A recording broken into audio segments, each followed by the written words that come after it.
5 points, and the crowd let him have it.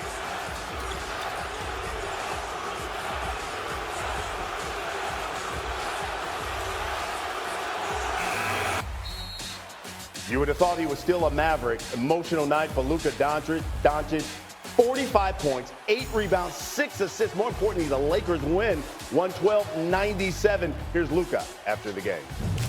I don't know how I did it, because when I was watching that video, I was like, there's no way I'm playing this game. But, you know, all my teammates had my back. They were really supporting me, so I really appreciate that. Like I said, I came as a young kid here with 18, and I know what to expect from NBA. And, you know, they made me feel like home, and it's just a lot of great memories. His ability to then go perform, lights turn on, he's teary-eyed still as we walk out on the court for the tip ball. It's superhuman. I thought he was going to get 50. You know, I was disappointed. So he let you down?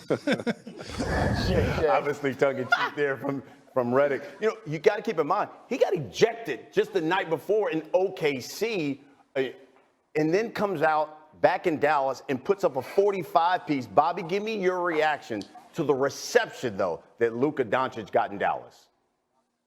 It exceeded my expectations. I knew he was going to be cheered throughout the game, but certainly with the video tribute. And listen, usually when a player gets traded, they're booed mercifully when they return.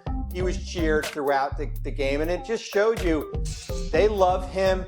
He didn't want to leave. It was a breakup that nobody wanted to happen outside of that Mavericks front office here, and he certainly put a knife in the back of that Mavericks organization as far as what the performance he was able to do last night. I gotta give some credit to our colleagues last night on the Countdown Show, BC. I thought Wendy had a great line about it. He's like, this is the night that Luka truly became a Laker, because it is closing the chapter. You see the humanity of the moment, and I love what JJ called out in terms of the emotion that he was wearing. And we so often talk about Luka wearing his emotion. Usually, it's the kind of stuff that got him ejected versus OKC the other night, but this was a different side of him, and I think this trade is going to take years to really see who won, what's worth it. It's going to be one of those what if I told you things that we talk about in the lore of the NBA for a while. You know, it is interesting because the fans not only cheered him, they cheered him after every bucket. Every bucket he made, the fans went wild. Hey, Bobby, what about the Mavs? You know, not only do they do the tribute video, but they also had those T-shirts for everybody. Everybody in the arena. Your thoughts on that? Yeah, you know, it's interesting. It was like they broke up with Luka, all right? They didn't want anything to do with him. It's like the ex breaking up with you, but she's going to still send you that nice video montage and a box of chocolates because she still wants to be friends with you. And I thought that's what the T-shirts were last night. So a little bit over the top from Dallas. I don't think they needed to go about that direction. Bobby, I thought the T-shirts were fine. I think it is a commentary on just how isolated this decision was, right? The organization as a whole, like whoever knew outside of Nico Harrison, that's a very, very small group and and his confidants, so to speak. But the fact that the rest of the organization lays it on thick, the trade is what it is. But I think celebrating what Luka did for that organization, going a little bit over the top, because the T-shirts definitely are more than what we see usually when guys return. Again, in this instance, because it is so unique, BC, I know you want a T-shirt, don't you? Yeah. I think it was okay. Like, because it's done now, right? It's done in the same season as the trade, because usually when this happens, a guy gets traded the year before, then they come back. It takes a minute to get the tribute video, all of that. It's done. Both of these teams are moving forward, and here we are. So what about the game itself? Because he puts up 45. And let's not forget, this is a game, Bobby, that the Lakers needed. Talk to me about Luka's performance in a game like this, in a critical game for the Lakers. Yeah, I think, Brian, two things stood out for me, and I kind of equated to like a 4x100 relay team. Basically, Luka ran the first two legs in that first half, and then he passed it to Rui and Austin Reeves, and then basically LeBron finished it off last night. As fresh as LeBron I've seen in a long time. And the other thing is, the ability of Luka to get to the rim, he's having a career low in percentage of his shots at the rim. 16 points last night on basically layups, and that just kind of opened up a lot of different things for him. Monica, what did you think about his performance?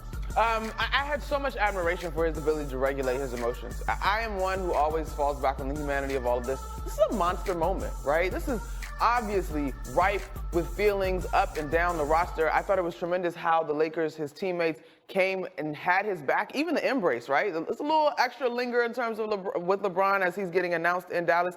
I actually think, and I said this yesterday, getting ejected in OKC was a little, in an odd way, it was a little bit of preparation. Now, there was no reason for him to yell at anybody because he was the most beloved person in the room in this game, but I do think it reminded Luka of his accountability and his role. Yeah, listen, I knew from the jump he was going to be a special night. You could just tell by the way he came out that he was going to have one of those nights. It wasn't a special night for GM Nico Harrison. Bobby, you've been in that position. Give me your thoughts, though, as you heard that crowd, the vitriol that as much as they chanted Luka, Luka, the fire Nico chants were just as loud and pronounced last night.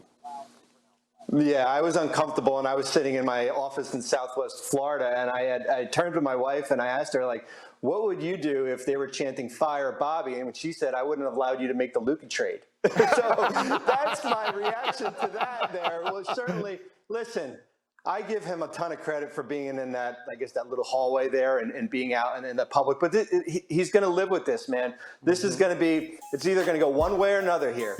They're going to win a championship and maybe he's the hero, or there's going to be significant collateral damage. And I think I'm leaning a little bit more towards the collateral damage part.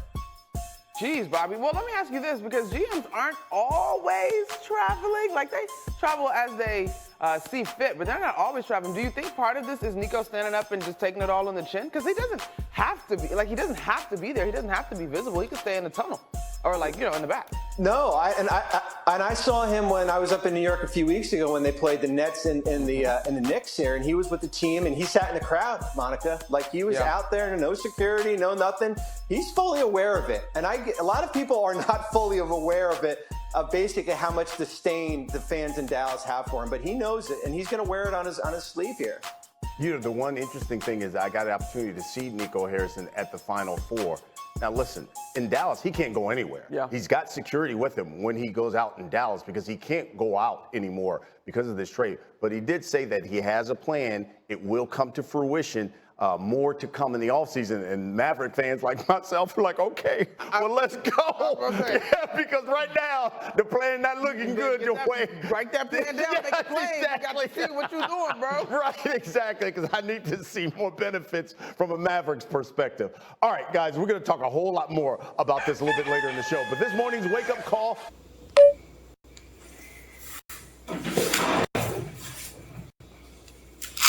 Chào tất cả mọi người đã quay trở lại với kênh của mình. Ngày hôm nay mình sẽ tiếp tục hướng dẫn các bạn làm vòng.